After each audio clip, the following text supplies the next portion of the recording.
ज़ल्मों की बारगाह में उसका भरम नहीं, पढ़ने लगे दरूद अगर दिल की धड़कनें, इससे बड़ा जहान में खुदा का करम नहीं। बेशक दुनिया भर में मुसलमान अपने नबी पर दरूद व सलाम भेजते हैं। पैगंबर साहब की यौम विलादत के मौके पर छिंदवाड़ा में भी अजीमुस्शान जुलूस मोहम्मदी निकाला गया, जिसमें बड़ी संख्या में लोग शामिल हुए। इस वर्ष भी गली मोहल्लों में जुलूस निकाले गए, जो कि एक साथ होकर एक बड़े जुलूस के रूप में बदल गया। यह जुलूस आज़ाद चौक से शुरू होकर राज टाकिज, गोलगंज, फवारा चौक, बस स्टैंड, यातायात चौक, अलका टाकिज, तिलक मार्केट, गणेश चौक, रायल चौक, करबला चौक होते हुए वापस आज़ाद चौक में जाकर समाप्त हुआ। जुलूस में लाउड स्पीकर, घोड़े, तुगरे आदि शामिल रहे। इस खुशी के मौके पर अंजुमन इस्लाहुल मुस्लिमीन कमेटी ने जिला प्रशासन, पुलिस प्रशासन, निगम प्रशासन का शुक्रिया अदा किया। जुलूस के मौके पर जिला प्रशासन और पुलिस प्रशासन सहित नगर निगम की टीम ने बेहतर से बेहतर व्यवस्थाएं की और जुलूस को कामयाब कराया। खबर है परासिया से, जहां पर लव मैरिज के चलते तौबा तौबा हो गई। दरअसल छिंदवाड़ा में बेटी के लव मैरिज करने से नाराज पिता ने दामाद की हत्या कर दी। मामला पूरा परासिया का है। वह अपने नाबालिग बेटे के साथ दामाद के घर पहुंचा, उसे बाहर निकालकर चाकुओं से गोद दिया। घायल को लोगों की मदद से अस्पताल ले जाया गया। डॉक्टरों ने उसे अस्पताल में मृत घोषित कर दिया। पुलिस ने आरोपी पिता को गिरफ्तार कर लिया है, जबकि नाबालिग हमलावर फरार है। पुलिस उसकी तलाश कर रही है। इस मामले में परासिया एसडीओपी जितेंद्र जाट ने बताया कि योगेश मालवीय बढ़िया लाइन क्षेत्र में स्थित मोहल्ले में रहता है। अपने 17 वर्षीय बेटे के साथ उसके घर पहुंचा। उन्होंने दरवाज़ा खटखटाया। योगेश बाहर निकला और वैसे ही पिता और बेटे ने मिलकर उसके ऊपर चाकू से हमला कर दिया, जिससे योगेश की मौत हो गई। इस संबंध में एसडीओपी का क्या कहना है, आपको सुनाते हैं। विवेचना में ये तथ्य सामने आया है कि जो मृतक है उसको बिल्लू उर्फ विदेश मालवीय के द्वारा एक अन्य सहयोगी के साथ चाकू जो है उसको पेट एवं छाती में 2 जगह चाकू मारा गया, जिससे उसकी मृत्यु हो गई। उपरोक्त मामले में हत्या एवं अन्य धाराओं से प्रकरण पंजीबद्ध कर लिया गया। इसकी अग्रिम विवेचना की जा रही है। बेसिकली जो बिल्लू उर्फ विदेश मालवीय है उसकी बेटी की शादी योगेश के साथ हुई थी। बेटी की शादी के बाद से वो नाराज़ था इस चीज़ को लेकर, इसी रंजिश बस उसने घटना को अंजाम दिया। गणेश विसर्जन को लेकर छिंदवाड़ा में धूम है। नगर निगम के द्वारा प्रतिवर्ष की तरह इस वर्ष भी विशेष व्यवस्थाएं बनाई गई हैं। गणेश प्रतिमा का विसर्जन किया जा रहा है। नगर निगम द्वारा एक कुंड बनाया गया है, जिसमें छोटी और बड़ी मूर्तियों का विसर्जन किया जा रहा है। देर रात तक यह सिलसिला जारी रहेगा। एनजीटी गाइडलाइन के अनुसार मूर्ति विसर्जन की जा रही है। नगर निगम द्वारा लाइटिंग की विशेष व्यवस्था की गई है और पुलिस प्रशासन द्वारा सुरक्षा के कड़े इंतजाम किए गए हैं। पूजा अर्चना के बाद लोग विसर्जन के लिए रवाना हो रहे हैं। इसको लेकर नगर निगम अधिकारी का क्या कहना है, आपको सुनाते हैं। वर्ष अलग से एक कुंड की व्यवस्था की गई है, जिसमें मूर्तियों का विसर्जन किया जा रहा है। और व्यवस्थाएं ये भी हैं साथ में कि किसी तरीके की भगदड़ ना मचे, अव्यवस्था ना हो, या फिर कोई भी व्यक्ति नदी के पास में ना जा पाए, इसके लिए बाकायदा बैरिकेडिंग की गई है। और नगर निगम के हमारे सफाई कर्मचारी साथ में वॉलंटियर्स पूरे मुस्तैद हैं। जिला अस्पताल में आज सीनियर नर्सों के द्वारा जमकर हंगामा किया गया। आपको बता दें, विगत दिनों सिविल सर्जन द्वारा जूनियर नर्सों को वार्ड का चार्ज सौंपा गया था। उसी को लेकर सीनियर नर्सों में आक्रोश व्याप्त है। इस मांग को लेकर सीनियर नर्सों ने आज सिविल सर्जन के ऑफिस पहुंचकर जमकर नारेबाजी की और सिविल सर्जन को अपनी समस्याओं का ज्ञापन सौंपा। इसको लेकर सीनियर नर्सों का क्या कहना है और सिविल सर्जन ने क्या सफाई दी है, आपको सुनाते हैं। श्रीमती मंजुला वारी, नर्सेज एसोसिएशन के अध्यक्ष हूँ और मैंने इस बेस पे यहाँ पर सौंपा गया क्योंकि अभी जो ऑर्डर निकाला गया है सीएस सर के आदेशानुसार कि मतलब उनको दिया जाए, चार्ज दिया जाए, योग्यता के आधार जूनियर को चार्ज दिया जाए। लेकिन जूनियर को चार्ज क्यों दिया जाएगा जब हमारी सीनियर इतनी बैठी हुई है, यहाँ पर 4 मोस्ट सीनियर बैठी है, उनको ऑर्डर दिया जाए। भोपाल के आदेशानुसार ऑर्डर दिया जाए, ना कि आपके आदेशानुसार निकलेगा ये ऑर्डर।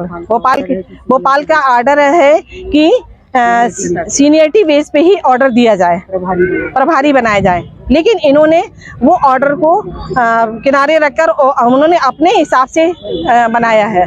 प्रभार वगैरह किसी को कोई दिया नहीं गया है यहाँ पे। अरे वो नहीं, तात्कालिक व्यवस्था बनाई गई है, तो जो है जो सक्षम होता है उसी को अपन तत्कालिक व्यवस्था बनाने के लिए कहते हैं। तात्कालिक व्यवस्था होती है यानी कि तुरंत के लिए कोई कार्य करने के लिए कार्य करवाना, परमानेंट आदेश नहीं होता है।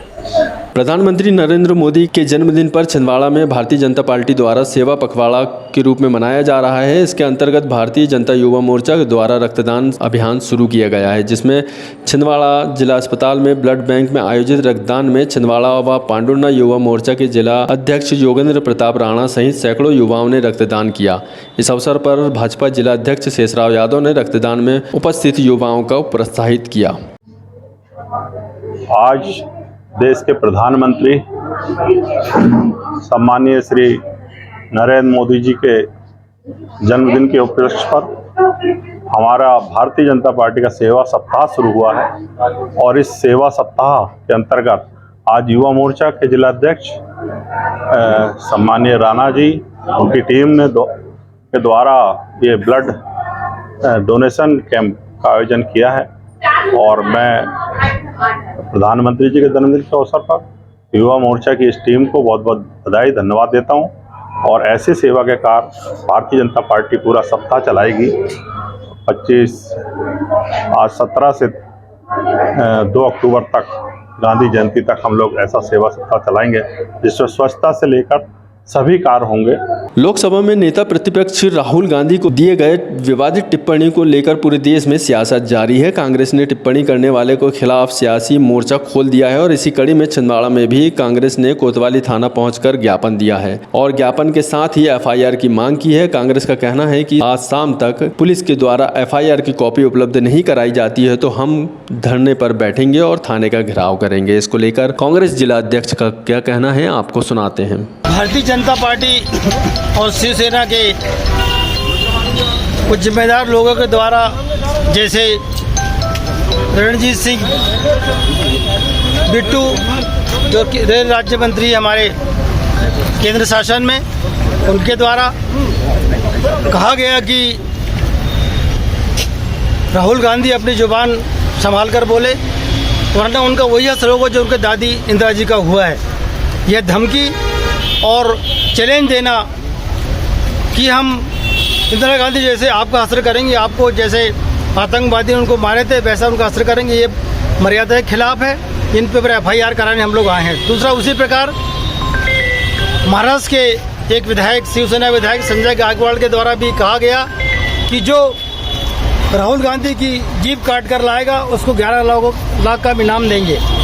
ये चैलेंज करना और राहुल गांधी की आवाज़ को दबाने का जो काम भारतीय जनता पार्टी शिवसेना कर रही है उस पर हम लोग एफआईआर दर्ज कराने आए। उसी प्रकार उत्तर प्रदेश के एक मंत्री रघुराज सिंह जी, उन्होंने भी कहा है अब शब्दों का उपयोग राहुल गांधी के लिए कहा गया। तो मेरा कहना है कि भारतीय जनता पार्टी हमारे नेता राहुल गांधी जी की आवाज़ दबाना चाहते हैं, विपक्ष को खत्म करना चाहते हैं। यह एफआईआर कराने हम लोग आए हैं। तुम्हारी एफआईआर के लिए टीआई ने हमें आश्वस्त किया, उसकी कॉपी रिसिप्ट हमें मिल गई है। अगर एफआईआर दर्ज नहीं किए तो हमने पुलिस को कहा है कि शाम तक हमें कॉपी नहीं मिली तो कल हम धरने पर बैठेंगे, आंदोलन करेंगे और थाने घेराव करेंगे। दिल्ली पब्लिक स्कूल छिंदवाड़ा में 3 दिवसीय अंतर्राज्यीय गर्ल्स फुटबॉल टूर्नामेंट का भव्य शुभारंभ हो चुका है और इस शुभारंभ अवसर पर मुख्य अतिथि के रूप में छिंदवाड़ा के सांसद विवेक साहू, जिला अध्यक्ष शेषराव यादव, कलेक्टर शीलेंद्र सिंह, भाजपा नेता अजय सक्सेना सहित स्कूल के pro vice chairman Virendra Satija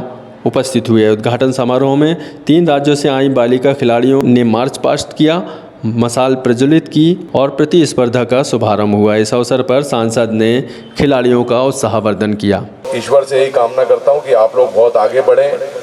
या आप लोग की शुरुआत हो रही है और यहाँ से आप नेशनल खेलें, इंटरनेशनल खेलें और अपने माता पिता का, अपने स्कूल का नाम पूरे देश और दुनिया में फहराएं। हमारा यह टूर्नामेंट बेटियों का है और निश्चित तौर पर आज भारत की बेटियां चांद में पहुंच रही हैं, प्लेन उड़ा रही हैं और आज हमने देखा है कि ओलंपिक में भी और अन्य खेलों में भारत की बेटियों ने भारत का नाम आगे बढ़ाने का काम किया है। मैं समस्त बेटियां जो आई हैं उनका एक बार छिंदवाड़े की तरफ से बहुत बहुत स्वागत, वंदन, अभिनंदन करता हूं। ये थी छिंदवाड़ा की कुछ खास खबरें। कम समय में ज़्यादा खबरें देखने के लिए चाणक्य केसरी टीवी को सब्सक्राइब करना ना भूलें। चाणक्य केसरी टीवी के लिए जाहिद खान के साथ कैमरा जर्नलिस्ट जीशान शेख की रिपोर्ट।